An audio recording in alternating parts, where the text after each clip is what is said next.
গণ অভ্যুত্থানে বিদেশে অবস্থানকারী বাংলাদেশিরা অত্যন্ত গুরুত্বপূর্ণ ভূমিকা পালন করেছেন। জাতি তাদের অবদান বিশেষভাবে স্মরণ করবে।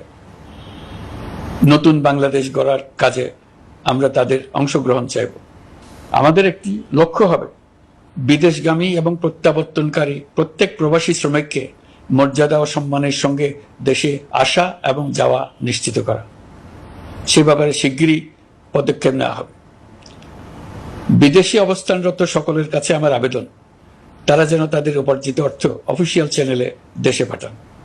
দেশের অর্থনৈতিক সংকট উত্তরণে এই অর্থ বিশেষভাবে প্রয়োজন। কি কি ব্যবস্থা নিলে তাদের জন্য অফিসিয়াল চ্যানেলে অর্থ পাঠানো সহজ হবে সেটা সম্বন্ধে আমরা তাদের পরামর্শ নেব। সারা দেশ ঘুষের মহাসমুদ্রে নিমজ্জিত। কিভাবে ঘুষ থেকে আমরা মুক্ত হতে পারি তার জন্য আমাদের পরামর্শ দেন। শুধু এই কাজটা নিয়ে অগ্রসর হতে পারলেই আমি মনে করি দেশের জন্য এই সরকার একটা গুরুত্বপূর্ণ অবদান রেখে গেছে বলে স্মরণীয় হয়ে থাকবে। আমি কথা দিচ্ছি, এই ব্যাপারে আমি আমার সর্বশক্তি নিয়োজিত করব। আমাদের দায়িত্ব দেশের সকল মানুষকে একটি পরিবারের বন্ধনে আবদ্ধ করা। পরিবারে মতভেদ থাকবে, বাকবিতণ্ডা হবে, কিন্তু আমরা ভাই বোন, আমরা বাবা মা, আমরা কেউ কারো শত্রু না। কাউকে তার মতের জন্য শত্রু মনে করব না, কাউকে ধর্মের কারণে শত্রু মনে করব না, কাউকে লিঙ্গের কারণে শত্রু মনে করব না। আমরা সবাই সমান, কেউ কারো উপরে, কেউ কারো নিচে না। এই ধারণা আমরা জাতীয় জীবনের সর্বক্ষেত্রে প্রতিষ্ঠিত করতে চাই। একটা বিশেষ ব্যাপারে আমরা আপনাদের সহযোগিতা চাচ্ছি। আমাদের দায়িত্ব গ্রহণের পর থেকে প্রতিদিন সচিবালয়ে, আমার অফিসের আশেপাশে, শহরের বিভিন্ন স্থানে সমাবেশ করা হচ্ছে। গত 16 বছরের অনেক দুঃখ কষ্ট আপনাদের জমা আছে, সেটা আমরা বুঝি। আমাদের যদি কাজ করতে না দেন তাহলে দুঃখ গোছানোর সকল পথ বন্ধ হয়ে যাবে। আপনাদের কাছে একান্ত অনুরোধ, আমাদের কাজ করতে দেন। আপনাদের যা চাওয়া তা লিখিতভাবে আমাদেরকে দিয়ে যান। আমরা আপনাদের বিপক্ষ দল নয়। আইনসঙ্গতভাবে যা কিছু করার আছে আমরা অবশ্যই তা করব, কিন্তু আমাদেরকে ঘেরাও করে এই গুরুত্বপূর্ণ দিনগুলোতে আমাদের কাজে বাধা দেবেন না।